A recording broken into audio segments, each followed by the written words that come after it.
Or there have been a whole lot of discussions around artificial intelligence. I'm now joined by the advisor to the USISPF and of course the former secretary to the Government of India, Mr. Rohit Kumar Singh. Thank you, sir, for speaking to us at Business Today. First of all, sir, the whole time these days we are surrounded by conversations around AI. You have led AI in your various positions as well. Tell us, how does India now look at AI and early adopters of AI? What's your sense now, sir? So I think the best thing that has happened with this AI summit is that unlike the earlier summits, India has been able to place people at the center of AI. I mean, that's the biggest thing we have done. And our focus on use cases, especially in education, healthcare and agriculture, that is different from what the other summits were. So I think we are on the right track. Of course, we have to have the computing power, the GPUs and everything else.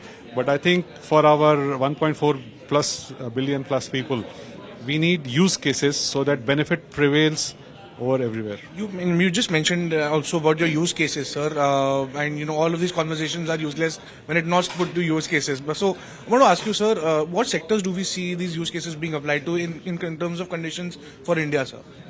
So I think education is one sector, especially primary and secondary education.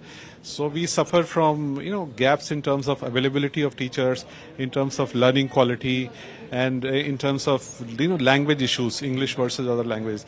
I think all these three gaps can really be addressed through artificial intelligence. A lot of things is happening. Government has launched Bodhan education stack, but unless we take it to the far-flung areas, to all the schools down there, if we are able to do that effectively, like we did with Aadhaar and with the internet bandwidth and mobile phones, it will be great success. Sir, also, lastly, in your assignment as Consumer Affairs Secretary, sir, you also led a charge where you managed companies who were using AI in a wrong way as well. So tell us about how could the negative effects of AI be handled by the regulators, by the government in a way which could be feasible and credible and ethical as well. So I spoke yesterday at the summit on how AI is affecting the consumer.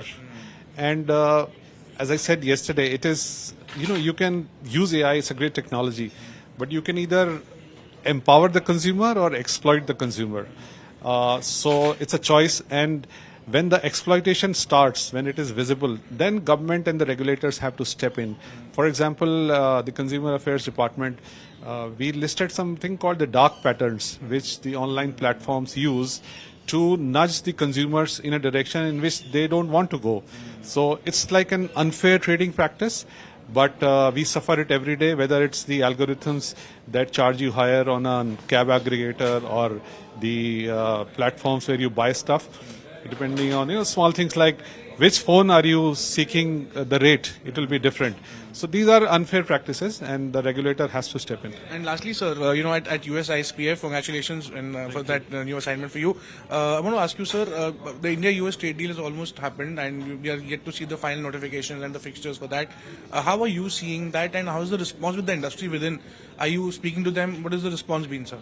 So I think the fine print is yet to be out. But I think it's a great opportunity for both the countries. We are accessing huge markets and the trade will accelerate. Of course, we have to see the fine print. So I think let's wait for that.